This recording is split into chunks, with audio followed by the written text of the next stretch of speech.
White house से लिया गया एक बड़ा फैसला अब ये तय करेगा कि अमेरिका में कौन दाखिल हो सकता है और कौन नहीं। राष्ट्रीय सुरक्षा के नाम पर राष्ट्रपति डोनाल्ड ट्रंप ने अमेरिका के ट्रैवल बैन का दायरा और बढ़ा दिया है, जिसमें अब 7 और देशों को शामिल किया गया है। मंगलवार को साइन किए गए इस आदेश के तहत 7 अतिरिक्त देशों के नागरिकों के अमेरिका में प्रवेश पर रोक लगा दी गई है, जिनमें सीरिया भी शामिल है। व्हाइट हाउस का कहना है कि इन देशों में जांच और सत्यापन की व्यवस्था बेहद कमजोर है। बुर्किना फासो, माली, नाइजर, दक्षिण Sudan, Syria, Laos, Sierra Leone. Laos और सिएरा लियोन पर पहले आंशिक पाबंदियां थीं, लेकिन अब इन्हें पूरी तरह ट्रैवल बैन के दायरे में लाया गया है। व्हाइट हाउस का कहना है कि सभी नई पाबंदियां 1 जनवरी से लागू होंगी।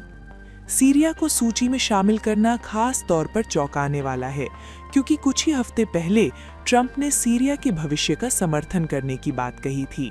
लेकिन सीरिया में हुए घातक हमले के बाद माहौल पूरी तरह बदल गया। एक संदिग्ध इस्लामिक स्टेट हमलावर ने अमेरिकी और सीरियाई बलों के काफिले पर हमला किया, जिसमें 2 अमेरिकी सैनिक और एक नागरिक दुभाषिया मारे गए। व्हाइट हाउस का कहना है कि इन देशों में जांच और सत्यापन की व्यवस्था बेहद कमजोर है।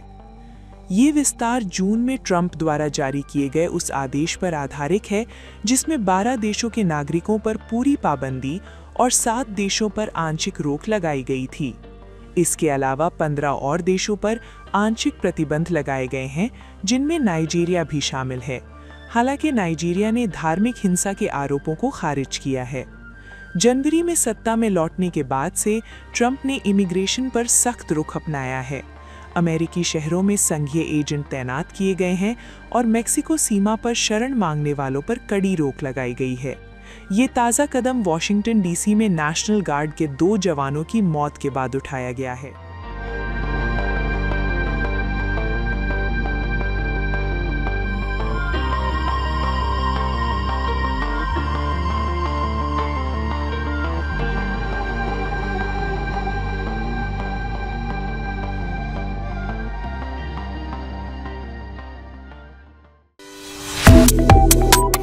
Subscribe to One India and never miss an update.